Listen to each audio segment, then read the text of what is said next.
Hi. My name's Caleb Walker. I'm 17, and I live with my mom and younger brother on a small farm just outside of Billings, Montana. We've been scraping by since Dad passed, 2 years ago this fall. Life isn't easy when you're holding it together with duct tape and prayers. We don't have much, but Mama always says, even if your hands are empty, your heart shouldn't be. And that's how this whole crazy thing started. It was the coldest night of the year. Snow had blanketed the valley like silence, and the wind howled like wolves. I was in the barn checking on our goat, Millie, who just had 2 kids.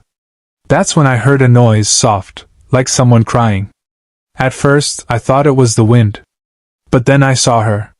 She couldn't have been more than 10. Barefoot, wrapped in a torn shawl, skin nearly blue from the cold. Her long black hair was soaked with snow, and her lips were trembling as she clutched her side. She collapsed right there in the straw beside Millie's pen. My heart stopped. I ran to her. Hey! You okay? Can you hear me? No response, just shallow breathing.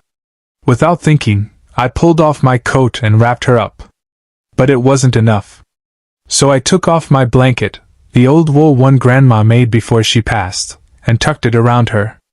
It was the only thing that ever truly kept me warm in winter. Mama always said we help first and ask later. I picked her up, carried her into our house, and laid her near the stove. Mama gasped when she saw her, half dead from cold, with bruises on her ribs. Turns out she was Lakota. Her name was Wiakpa, which means feather on the wind. She'd been running from something. Or someone. We didn't press. We just gave her soup, bandaged her wounds, and watched over her through the night. She barely spoke, but the way she held my blanket, it felt like she was holding on to hope. The next morning, the sun rose blood orange. The snow glistened like glass. And that's when we saw them. Horses. Riders. So many of them that the ground trembled. 700 Lakota warriors. All lined up. Silent. Proud. Eyes fixed on our little barn. Mama grabbed my arm, terrified. What did you do, Caleb? I didn't know. Then one of them dismounted, a tall man with gray braids and eyes sharp as steel. He stepped forward, holding my blanket. I froze. He knelt in the snow. We do not forget, he said, voice deep as thunder. You gave her warmth. When no one else would. You saw her not as an outcast, but as a child. I looked over his shoulder, and saw Wiakpa standing, alive, wrapped in that same blanket, smiling. The elder stood and held out a bundle wrapped in leather. For your kindness, Caleb Walker. The people offer protection for all your days. And this? Inside was a handcrafted quilt, deep reds and sky blues, feathers stitched into the corners, and beads sewn along the border. It holds the prayers of 700 hearts.